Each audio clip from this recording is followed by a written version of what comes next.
Okay,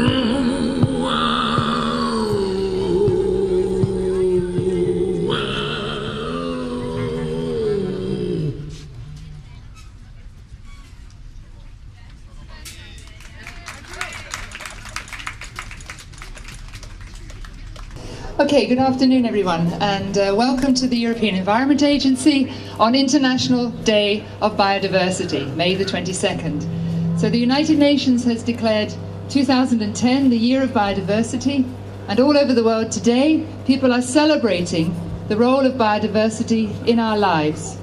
So the agency has decided to bring biodiversity to you, and for the very first time we will have a living facade in the center of a city here in Scandinavia. It gives me great pleasure also to say that this was designed and built certainly by Danish people, and I'm going to bring them up onto the platform in a moment. But first of all, I would like to thank certainly all of the Environment Agency staff for the hard work that they've done to get this event going. So thank you very much to all the staff from the agency. And now I would like to invite the architect, Johanna. And I would like to ask our other colleagues from Rambo, who helped to put up this amazing structure, and also Johannes from the university here in Copenhagen. I just want to say one or two things. For those of you who haven't realized, this is the map of Europe, as you've never seen it before. And the plants that are there, they don't actually come from the parts of Europe that they show, but it's to demonstrate that biodiversity is very different from the north to the south. There's more biodiversity towards the south than in the north. But our dependence on nature is that we have all of it and that it is all very functional. So I hope the next time you walk through the square or wherever you are, you take notice of the trees, of the lichens and the plants on this building to remind you how important biodiversity really is in the way that we live. So now I'd like to hand over very quickly to the team, and they're just going to talk a little bit about the facade, the living facade, and how an amazing structure it is, an engineering structure. And in the end, when we finish with this for the end of the year, it will then become part of the university, and they will take it over and put it on one of the university buildings. So with that, I'd like to hand over to the architect who actually helped create and design the idea that we have today, Johanna. Thank you, Jackie. Well, only a few days ago, on Monday, there were some columns up on the facade, and there was a big crane on the street, and I was standing on the square. Someone came over to me and said, "Are they tearing down this building?" And I said, "Well, no, the facade of this building will be clad with 5,000 plants in a few days, and they will shape the map of Europe." And I could see he didn't quite believe me. I invited him to this event today, and I hope you're here. So it actually worked. It was an exciting project to work on a living construct. We faced a lot of challenges, but there was many enthusiastic partners involved, specialists from all different fields, disciplines, and it was great fun to work on that project in close collaboration with Peter Lund Christensen from Rambøll. Thank you. So I've been the structural engineer on this project, and also the project coordinator. I'll not say that much about the structure, but I will say it's a steel structure, as you can see. And in respect to this beautiful old building, we designed the structure so that it stands on the balcony on the second floor, and it's the only way it delivers a vertical load. And between those columns, we have these kind of frames, which can be demounted again and put up another place. But I would also like to thank the EEA and the staff for all of our cooperation. I think it's been completely great, and You have been so flexible. Thank you very much. The time schedule for this has been very, very short, but we made it, and I'm very happy. But we could not have done it without our partners. So I would like to thank all of them, and I hope it's all right with you that we applaud them.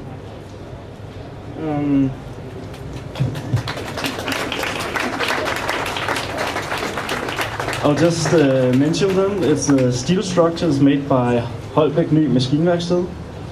The carpenter made all of these plywood, which the plants are mounted on. It's Jens Jacobsen Byg.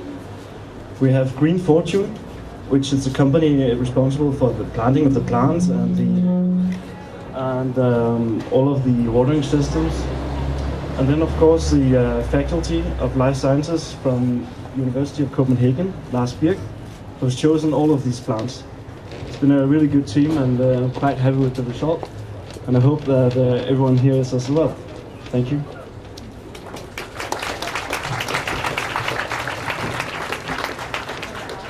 I want to say a few words about how this idea was born. As the other members of the team mentioned, it has been done in a very short time and has came to us as a kind of gift. We were sitting down in the greenhouse of our university. Johanna was there, Lars was there, and some other people. And the idea was to have a living facade, something green on the facade of the European Environment Agency.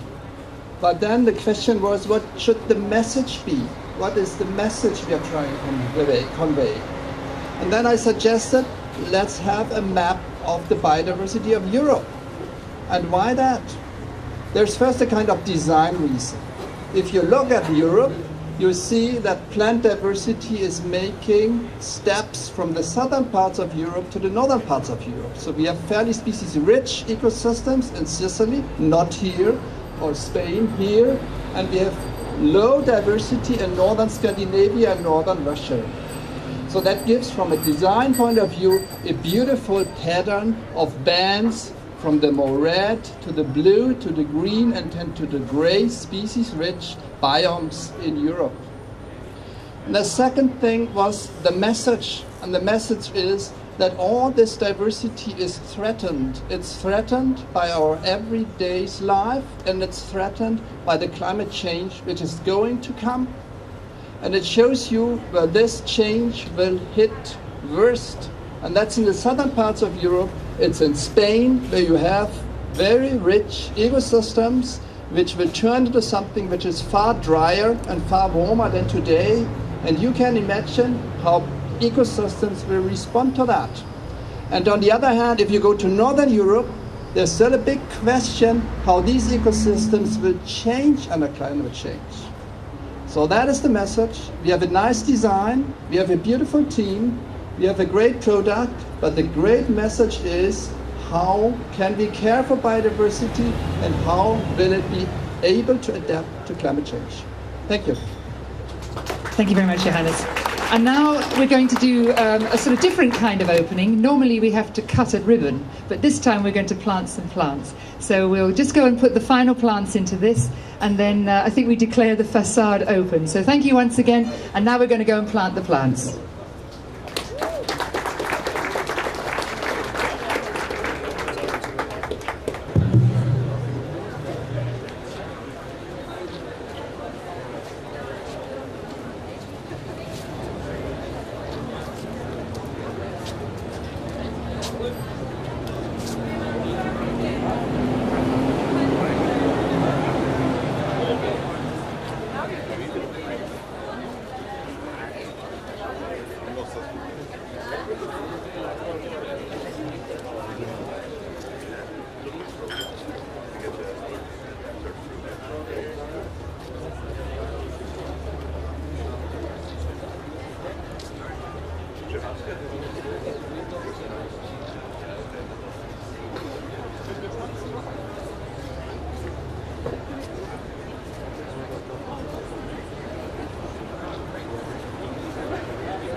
Hey!